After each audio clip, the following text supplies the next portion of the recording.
Pistol Hill Cattle Company truck. Pretty luxurious. It's a convertible top, and doesn't have much to get in the way of bugs coming in. Looks like it's a 4-cylinder, although that's a diesel.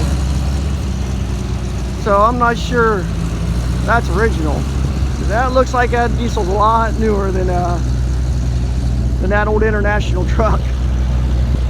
But that's still pretty cool that it's got diesel in it.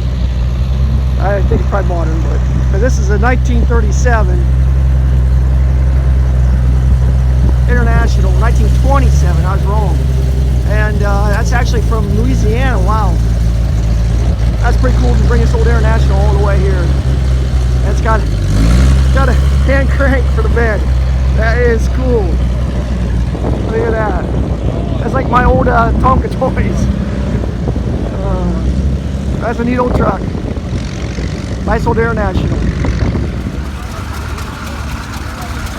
You never know what you're going to see cruising around out here. We got an old Rio 1912H when I was looking at this fancy crank mechanism for the tilt bed. And I was looking at it, I noticed that little diesel motor is actually running a hydraulic pump that goes down from that hydraulic pump to that hydraulic pump down to a chain. So you can still see the old pedals, levers, and the seats got lots of cushion, got their jackets. And we'll check out the fancy dash. There's pretty much nothing there. But and the old spark arrestor, which I'm sure they don't use anymore being it's diesel. But it must have been chain drive at one time, and they used 2 hydraulic pumps. And on the other side of this old International, we got that old 1912 Rio. Neat old, and you can see its chain drive as well. You can see the chains. See the chains down there? And it's still got the flywheel running down below. So that might still be running on a little bit of the original powertrain. Being I still see what looks like a part of a hit-and-miss motor. You know, you see the flywheel down there and the chains here. Pretty neat these guys keep these old things going. Looks like a railroad lantern for the night light. Pretty neat. Big massive exhaust. And you can see the chains here. And it's going to have a drum brake, a cable brake. And they even got tire chains, but they're actually ropes. I like the tire chains. You can see the drum brake if you look through there. So they're getting lots of extra traction with those tire chain ropes. That's pretty neat. I like your ride. It's got a little hit miss in it. It's a still original type motor. Okay. So they give it a little bit extra power. It's up to 80 horsepower. What was original, like 12? 8 horsepower. 8 horsepower, okay. Still pretty neat. Last year you can shoot golf carts, cruise around, which they have here. But they also have other unique contraptions. Look at the old Ford. Pretty neat. Got a 1978 Jeep Deuce here. 2.5 ton truck. It's got dual axles under the back. But what makes this thing special isn't the truck. It's what's on the truck. It's got a 1940s World War II era spotlight. When you're looking to shoot down enemy planes or spot for enemy planes, they got the generator here that would run it. This is the original generator for this spotlight. So if you want to shoot down enemy planes, you can get something a little bit older than this 78 Deuce, but this would be just what you would have. I like got the American flag right there behind it. That's a pretty neat setup too. But one nice setup. Got a really clean International 200 here, 1974 little dump truck. In front of it, he's got a little bitty International. I wouldn't call it a golf cart because the motor kind of sticks up right in front of him. There's the motor. We exhaust and the driver. So I imagine it might get a little hot on your feet because it's right there and you're sitting on top of it. But a nice little thing he's got there. And really nice old Mack, 1948 Mack here. And he got a little collection of old industrial trucks. He's got a Fruhoff trailer back there, dump trailer behind this white diesel. That's an early diesel right there. And then we got this great big Mack right here. That's a big guy. I mean, you see it sitting next to these other ones. Right here's a gentleman standing in front of it. Gives you an idea how big it is. And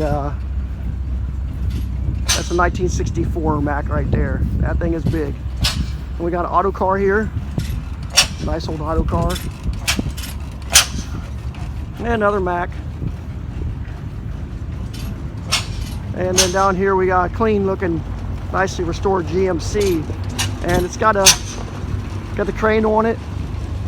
It's got the outriggers. Really neat setup. Somebody did a really nice job on that one. And that's a 1951. And it's a Bucyrus Erie crane mounted on the back of it. So good old American made all around right there.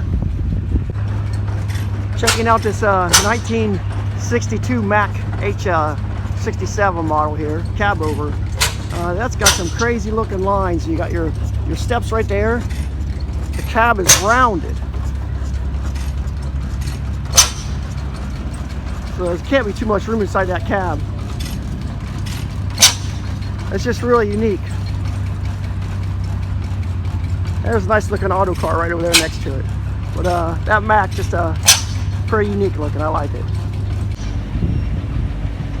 Really nice old International 1952 L130.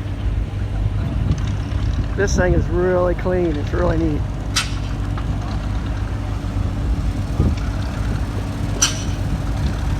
Nice lines. Check out the inside. See if the inside is as neat as the outside. He did a great job on the outside. The inside's not bad. Looks a little more original.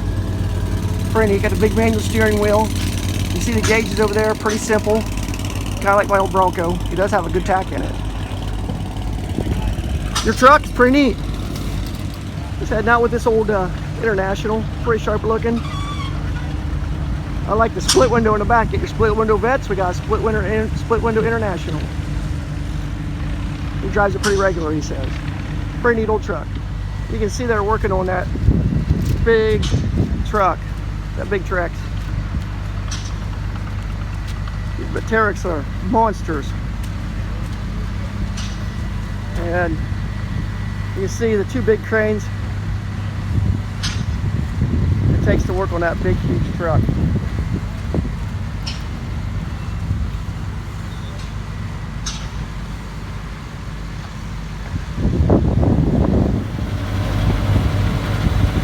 Still working on that big truck. I see they actually have a service guy in here.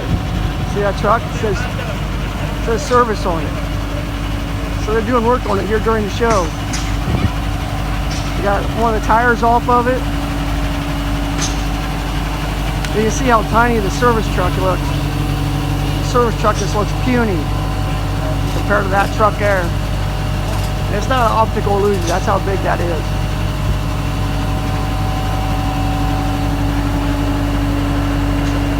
There you can see one of the guys, one of the service guys, doing some repairs. Construction crew guy builds a rat rod. This is a hot rod we get, isn't it? Pretty neat. What kind of combination do we have here? It's a Model A Doodlebug. Model A Doodlebug. Air compressor and half two cylinders makes air. Check this out. And 2 cylinders runs it. Yeah, it's got these that make the air. So these two make the air and the front and rear run it. Wow, that's quite a ingenuity. Some ingenuity there. Smith in Kentucky in the Second World War made that aftermarket head that does that. And you can see right there, he's got the little information on it. It's the little Doodlebug air compressor runs this hot rod right here. So I'm gonna listen to it start up here in a little bit. I think so.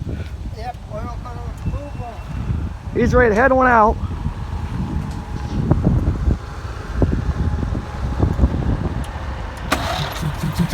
It sounds like a compressor. It sounds just like an air compressor. It's got a little air horn on it.